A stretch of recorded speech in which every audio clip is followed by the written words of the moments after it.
Hello everyone, welcome to another Voice Essentials live hangout. We've got a really interesting topic today, and when I hit these controversial topics, I'm always a little bit nervous because I don't want to say the wrong thing, but equally, I have some views and opinions, having been in the singing teaching industry for a little while. So and I know you guys as my subscribers, and you like to hear what I'm thinking. So or at least I think you do. If you don't, you might want to click away, because that's what I'm going to do today. I'm going to give you some inside thoughts as to what I think about singing methods and methodologies, and a whole range of things. Hey, if you're watching this as a replay, welcome to the live hangout. I hope you'll enjoy the replay as much as we're going to enjoy the live hangout. We do these live hangouts every week. Every week. I had to think about that for a second. It's been a long week since our last hangout. We do these every Tuesday, Australian Eastern Standard Time at 2. Music Lover 700, Kevin MC, Raymond Buxell is joining us. Karen's jumped in. It's always good to have Karen and Linda keeping our live chat safe. Thank you, ladies. And Catherine from Vegas. Hey, out of the world, here in Brisbane, Australia, we're unseasonably a bit warm at the moment. It's a little bit humid unseasonally, and in fact, it's not as bad. They've just had protected from the elements, and I'm sure that if you've got an internet connection and you're watching this YouTube hangout, then I'm sure you are. So let us know where you're from. Say hello to everyone. Be kind to everyone in the chat, and that way, in the way we are developing across, because we might be hanging. Fix my internet. If I disconnect from that, if I connect to this, hopefully we won't have too many troubles. Is that fixed it, everyone? I'm hoping so. Oh, okay. This might look like it's going to drop out for a second, everyone, but stay with me, because hopefully it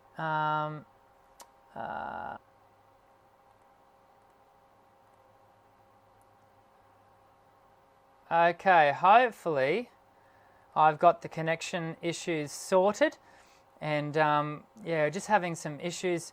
We're on this wonderful thing in Australia called the NBN, and when I say wonderful, I think you can see my tongue sticking halfway outside my mouth, because it's just the most problematic thing known to man. It's still saying I'm having bad streaming issues. I'm hoping, everyone, that we're starting to get good streaming going. It's showing that my stream is working, but it doesn't necessarily mean.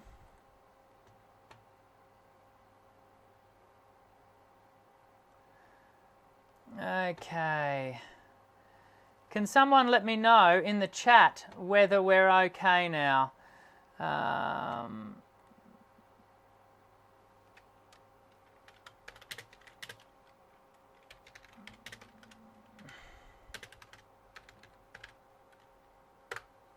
Okay, we're good for now. I'm hoping we're good for now. Oh, dearie me, the challenges of technology. So we keep going. It seems fine. Thank you, Karen.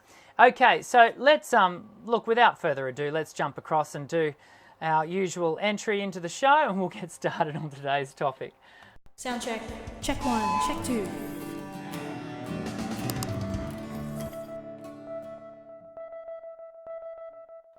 So I titled today's program RIP, Rest in Peace, Modern Singing Methods, ? And this has been something that I've been sort of mulling over for quite some time.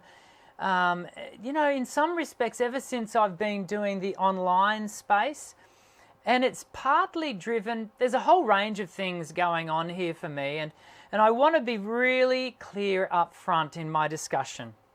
And that is, everything I'm about to say is personal opinion.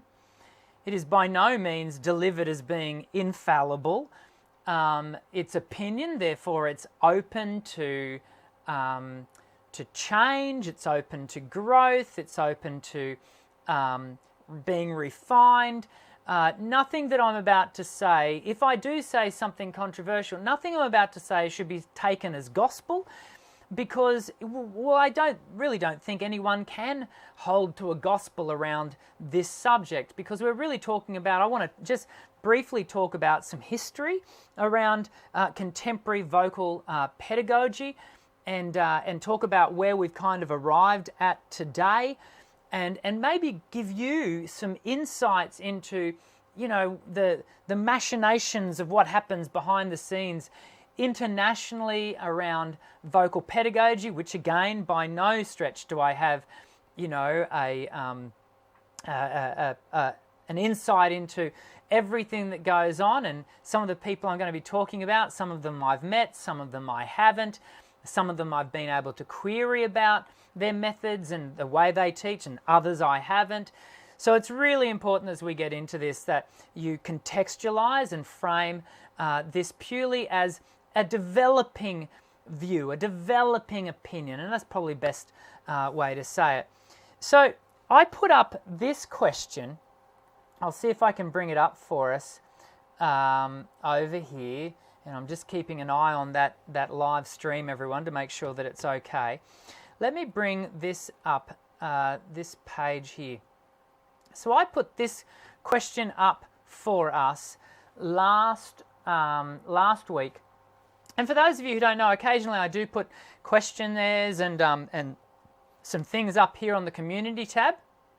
This is the YouTube channel, and of course, if you haven't subscribed yet, make sure you do that. And the only way you can be notified about these live hangouts is if you hit the thumbs up, the subscribe button, and then the white bell icon as well, to make sure YouTube lets you know about these hangouts. Oh, and by the way, hey, I want to let you guys know at the end of the show today, I'm going to let you know about some exciting things I'm doing after Easter with the live hangout. I'll keep you in suspense. We'll talk about it at the end of the show. So here we've got this question that I asked at the beginning. I'll just make sure I've got it up there. And I asked this question: which modern singing methods have you found the most beneficial for your vocal development? Now, the question is I tried to ask the question in a positive way. I certainly didn't want to ask the question in a derogatory or a negative way. But the question, I guess, in many respects, is unintentionally loaded to draw out, you know, a response. And we've got some really great responses. Now, I've listed 4 here. Now, I put Ken Tamplin in the mix because Ken has such a look. He's probably one of the largest, if not currently the most active and largest learn to sing channel on YouTube. Many of you have heard of him. I've never had any interactions with him, and one day I might. I don't know, but I certainly don't know the gentleman. He puts up, this is how you sing this song sort of videos and what have you. So the reason I put him up there is not because I don't know that we would classify Ken as a methodologist. Certainly he employs his own instructional technique, and he has technical exercise CDs and DVDs and learn to sing videos here on YouTube. But I don't know that we'd classify Ken as a methodologist any more than we would classify me. And just to put it up very clearly, I am not a methodologist. I don't seek to be labeled as one. I would never want you to describe me as one. I've said this many times, I'm not a guru. I don't consider myself to be. I don't want to be that, and we'll get into why not in a moment. We'll go back over to here. So what we've got here as well is we've got the somatic voice works by the Levitri method, and so that's something by Jeannie Levitri, from memory, a New York-based singing teacher. I could be wrong but she's certainly US. I have spoken to Jeannie a couple of times, not at length. The Estelle voice training method which was developed by Joe Estelle, really back in the 80s, into the 90s, and sadly passed away a number of years ago, Joe Estelle. But she still has a very large following, if you like, of people who have taken on board her methodology, and a big part of her contribution was in developing language that connected speech therapists with singing teachers, and developing some coherence in the terminologies, etc. And that was a really positive contribution. Then we have, I listed Seth Riggs. Seth Riggs, many of you would know of his name. And Seth Riggs developed what we refer to as the speech level singing method. And ones like Brett Manning, he's probably the most prominent one on certainly on YouTube. There's a number of people on YouTube who really are born out of that SLS, speech level singing methodology. And I'm not saying that they teach SLS per se, because you've got to be certified to do that, and there have been court cases, etc., on people not. Anyway, long story short, certain people's methodology and teaching technique is based in that. It comes out of that, and they've gone on to do their own things with it. Then we come down here. I just wanted to talk about some of the responses. So certainly up here, you can see out of 167 votes, Ken Tamplin received 38% of the vote. Now, I am not surprised by that, because Ken on YouTube has a really wide following. Like, he's massive channel. I think he's up around 400, 500,000 subscribers. Big channel. So his presence on YouTube is quite large. And what is of interest to me is this one here, just how low Gina Levitri's method is known by singing students, because certainly at the moment, Gina Levitri's method is being, a lot of people are gravitating, a lot of singing teachers, certainly here in Australia, a lot of singing teachers are gravitating to that as an opportunity to develop their craft, and then even this Estelle one is quite low. We come down here, and this is where some of the comments are. I just want to really clarify some of our commentary around this. So notice here we've got Felicia Ricci. I'm sorry, Fel, if I'm saying your name. She's known on YouTube as Fel. Now, she's actually just completely redirected her channel. She's no longer really doing the learn to sing thing. She's really exploring her own creativity, and more power to her for that. But Fel, once again, she also has quite a large channel. And Eric Arsenault, who has quite a large channel. These are people with big channels. These people are not methodologists, in my humble opinion. Ones like Estelle, Levitri, Riggs, these are people who we would classify, I think, as methodologists. They are people who have developed a new mode of approach to instructing voice. They have created a whole new framework, if you like. Many of these singing teachers, and I would classify myself amongst this, many of these teachers, Fel, Eric, Ken, everyone keeps talking about Jacob's Vocal Academy. I've actually done a video recently for Jacob's Vocal Academy. He's by no means a methodologist. I've never heard of Bohemian Vocal Studio, which I'll have to go and check out at one stage. You can see here Tanya Levy, who's got an up-and-coming. Now, this is interesting. This one here, this one that Tanya mentions, so she mentions, first of all, Estelle. She's been impacted by Estelle. Then she talks about CVT. CVT is a program called Complete Vocal Training, I think, or Complete Vocal Technique. And it was developed by a methodologist called Catherine Sutherland. And she's got a really, a lot of people, she's highly respected by a lot of pedagogues.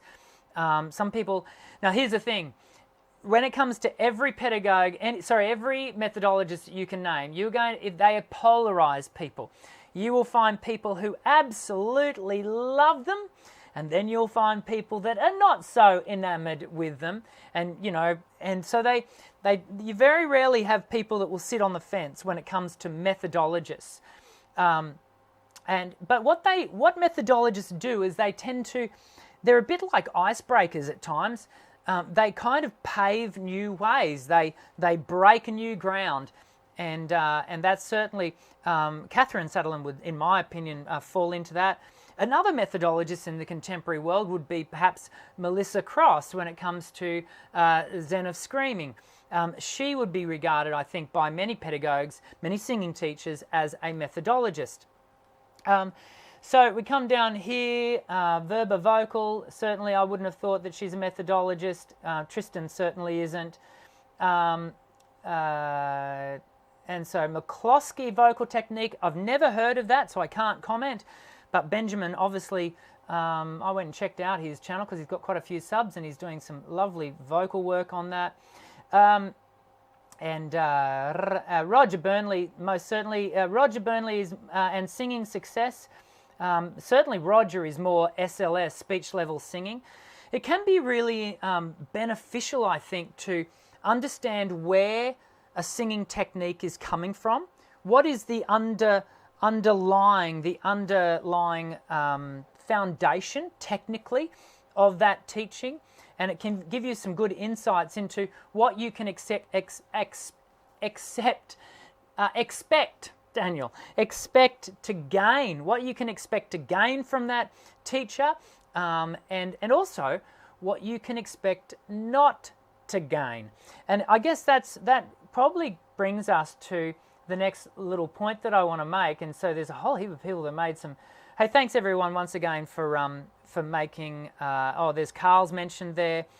So yeah, thanks everyone for jumping on and commenting there and being so proactive in giving us some views. This is where we start to talk about, what is a methodologist? Well, I think we kind of just answered that.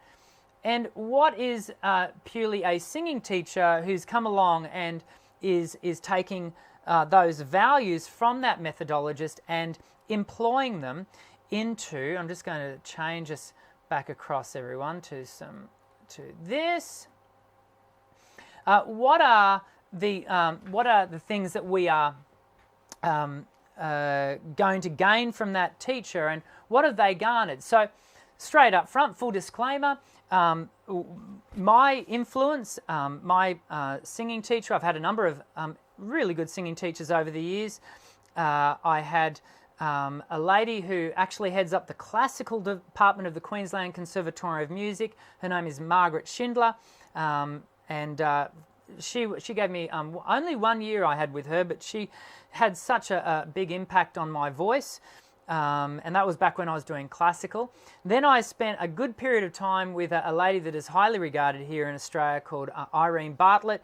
Now Irene, she's highly regarded, but again, I wouldn't refer to Irene as a methodologist. What Irene does, and in many respects this is what I do, she garners the best from other people and then develops her own strategies for voice care and vocal instruction.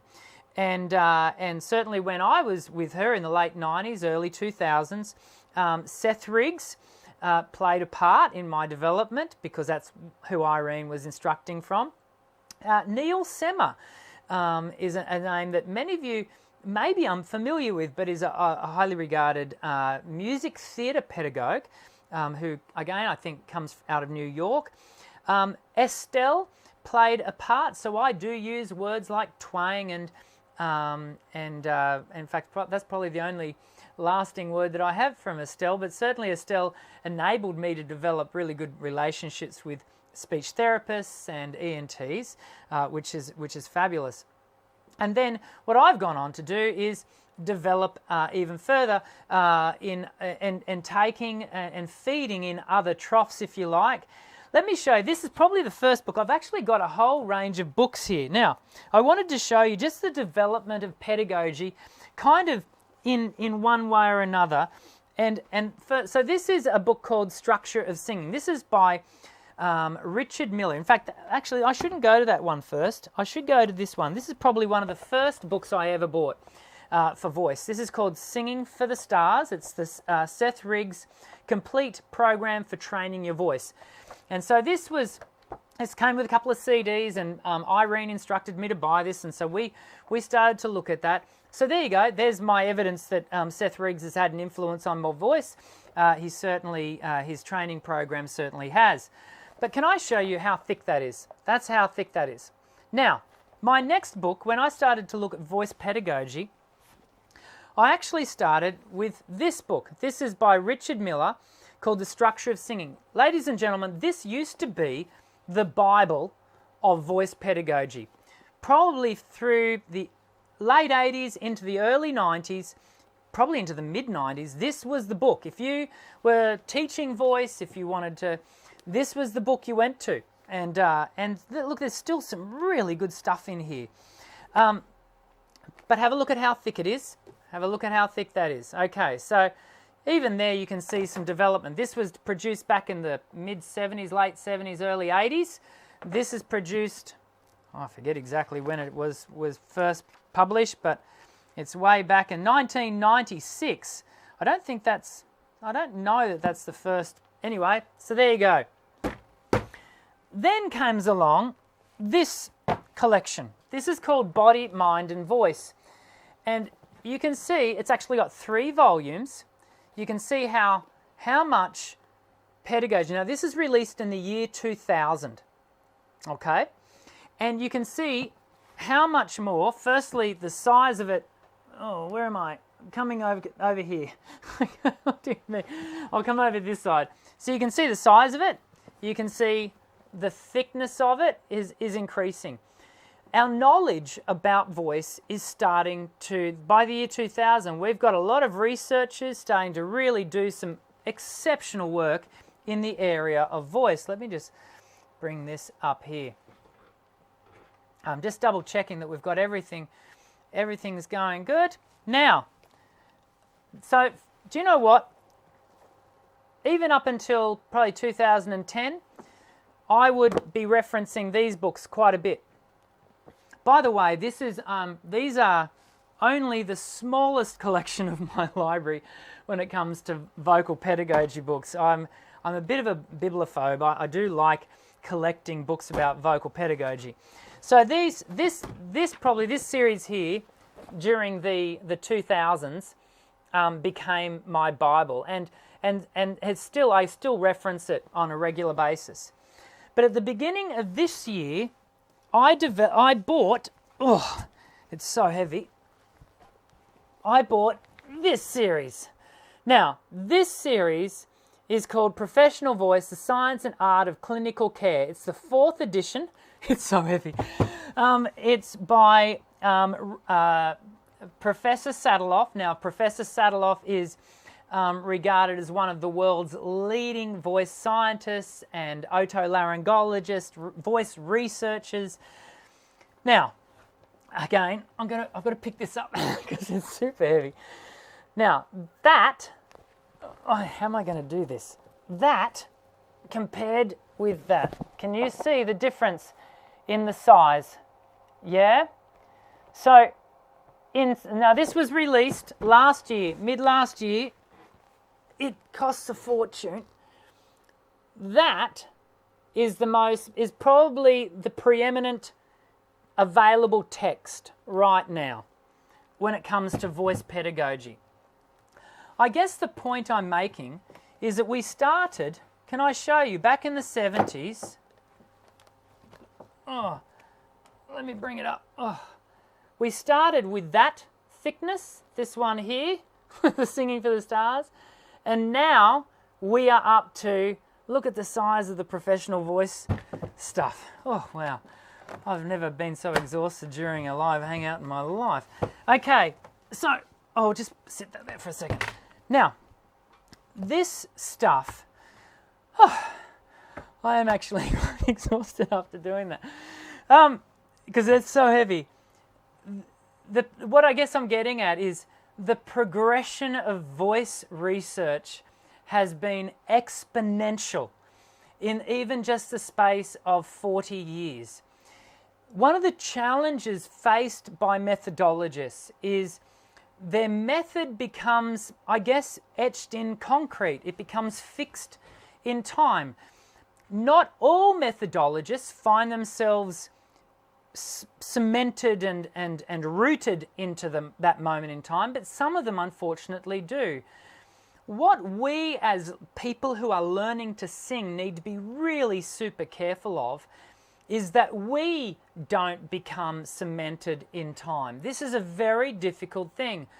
So that be very careful of whether it be online, and this is a statement I haven't made yet, but I want to make it really clear. It's a statement I have said before many times on the channel, and that is, do you know what? Most of the best pedagogues in the world, it must be said, are not on YouTube.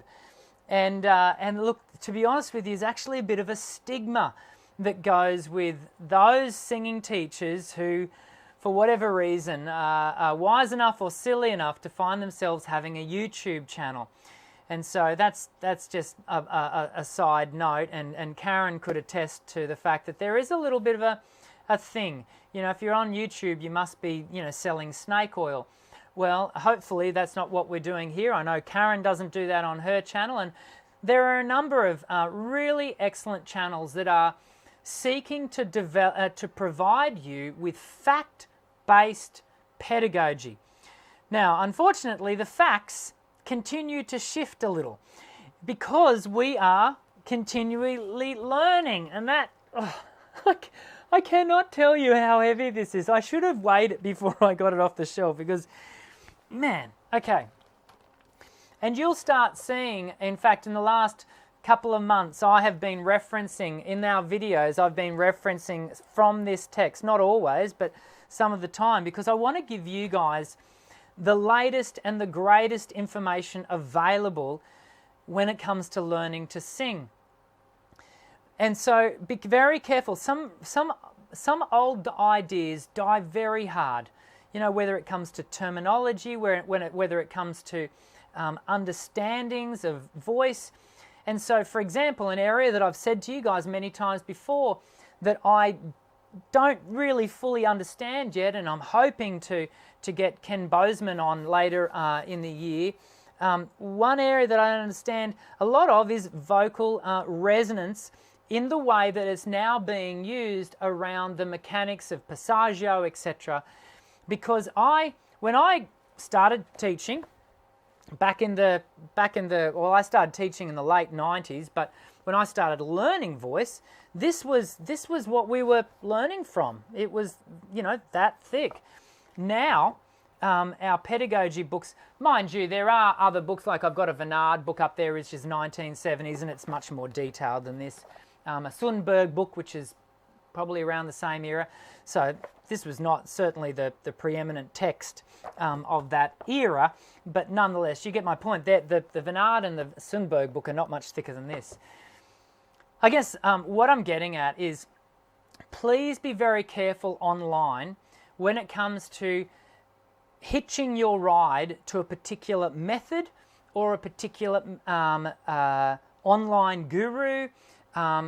Try to make sure you ascertain that they are themselves upgrading on a constant basis their knowledge around voice, because this is a fast-moving train, and if any one of us as singing teachers just sits back and rests on our laurels, we will be left behind. No mistake, because we are just learning so much about the voice at such a rapid rate that it is really important that that we as pedagogues keep up, and part of that is spending the $1,000+ and that's what it cost me to import these from the States. That's what we need to be doing to keep up with the latest and the greatest information. And you know what? in 5-10 years time, I bet I'm buying an updated version, and you know what? It's probably going to be thicker again. There'll be more information, there'll be better understanding. Some of this stuff that's included in this book now will be revised, it will be updated, and we'll have to upgrade our knowledge again. Does that mean then, I hope you guys are sticking, I hope you're enjoying this, I hope you're getting something out of this today. Give us a thumbs up in the discussion, on the video if you're enjoying today's discussion. Does that mean then that you can't really trust anything that anyone's saying? No, you can trust channels, certainly like mine and like Karen's and like a range of other people's who are actively engaged in obtaining, to the best of their ability, upgraded knowledge, upgraded understandings to know what's going on. Now, another way, and this is where we turn, remember I said I had some news to give you guys at the beginning of the video.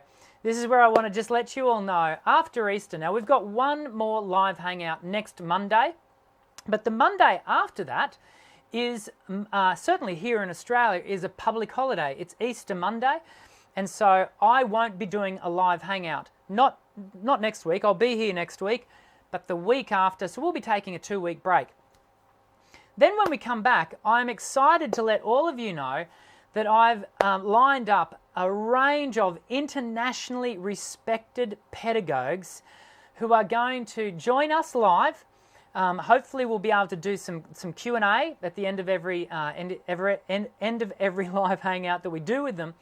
But I'm going to ask them to talk about their passion and their drive, not only around why they teach singing, but what is their current area of interest and study? What is their current understanding about very specific topics? You know, I love doing these live hangouts with you guys, and I know you enjoy them as well because you come back every week. But equally, I want to start introducing some other voices. You know, one of my favorite hangouts during the term was when Karen and I, and many of you know Karen from SingWise, when Karen and I did our live hangout, I got the tech wrong, and there's a echo on that video, which is, I was so disappointed that was the case, because it was such a good thing. It was such a good discussion and healthy, robust discussion for you guys. I want to do more of that, and I'm going to be doing that throughout, certainly the next term, and hopefully into the future, because without, you know, looking to pat myself on the back for any reason, but I do have good contact with a lot of really high-level leading pedagogues internationally, and I want to bring some of them onto the channel so you can meet them, you can hear them talk, and you can hear them direct you towards really cutting-edge understanding of your voice and your vocal development. And you know what? I'm excited about it because I know I'm going to learn heaps myself just from sitting and listening to the wisdom and the expertise of these men and women when they come on the next show. So there you go. Really good discussion. I've just seen Karen's. Let's just quickly. I've rambled a lot today. I hope everyone's cool with that. Let me just bring this over because I've just seen Karen's thought here. We're thought of as peddlers of vocal information. Yeah. Anyone, that's people who are on YouTube, you know, doing the learn to sing thing. Anyone can be on YouTube, whether qualified or not, so the information that we peddle is often assumed to be bad. And that's the difficulty, is there is a lot of snake oil, and in some respects, I guess, you ones like Karen and myself have jumped in and said, well, if you can't beat them, let's join them.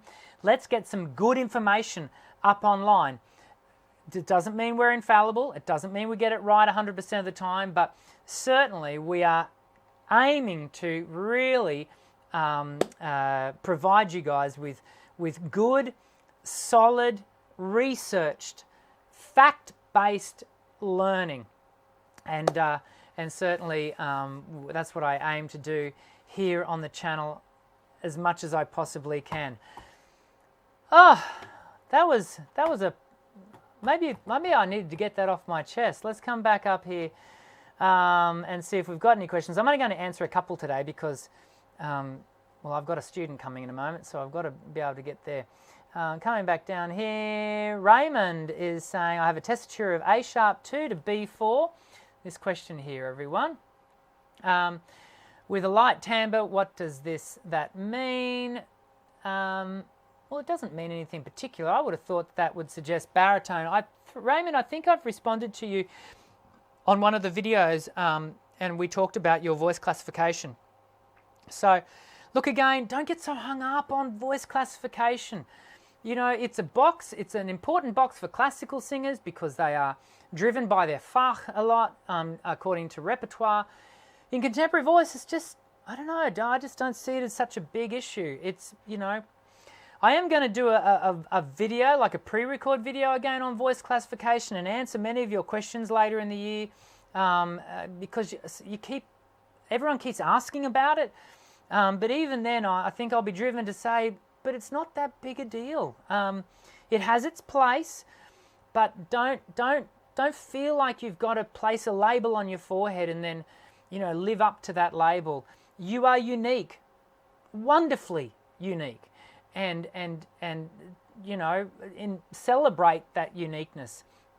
And I'm going to come down, Sweet Peach. I'm going to give the last question today to Sweet Peach. I really need some help with resonance and false vocal cords. I hear my false cords very clearly when I'm singing. I try to use vocal closure, but that really messes with my... if you're getting false fold constriction, maybe try some straw work. In fact, we did you can jump across the channel, go looking for another live hangout, just like this one, where we, in fact, I think it's on the channel. In fact, I think... where maybe I can show you, if we come across to the channel, and I think if we come down all the way down to the bottom, there it is, just on the channel, and singing with straws. So you might like to have a look at that video, and that will help you with releasing some of that false fold constriction. You might want to also look for the video where I talk about muscle tension dysphonia. The video doesn't directly address MTD, muscle tension dysphonia, but it does help with a false fold retraction and constriction retraction. So go looking for muscle tension dysphonia on the channel, and I think you'll find that helpful. Well, there you go. Can I just close off by saying I hope in no way, shape or form have I insulted anyone today. That certainly would not have been my view. If there are people that I've said are not methodologists and they themselves like to claim that they are, again, I'm not looking to gainsay that. I'm just providing you my opinion and my view. And again, that's open to being incorrect and happy to be corrected if need be.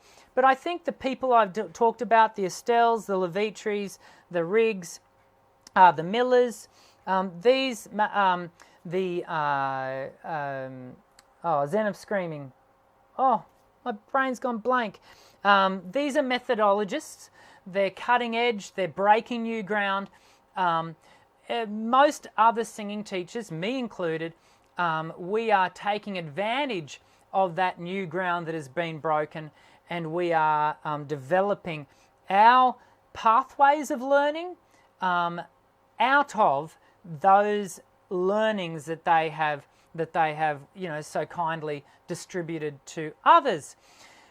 There you go. I hope you've enjoyed today's discussion. We've got one new live show again next week. Of course, we've got another 2 new videos this week on Wednesdays and Fridays, as always.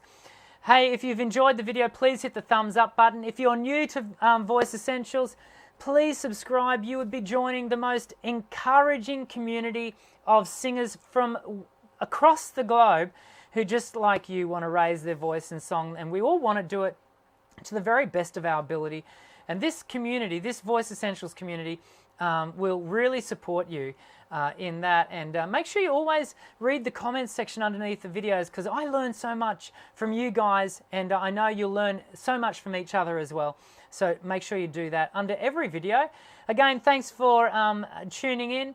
I very much look forward to our next Hangout, and look forward to seeing you again I'll catch you in the next Voice Essentials video. I'm Dr. Dan. Sing well.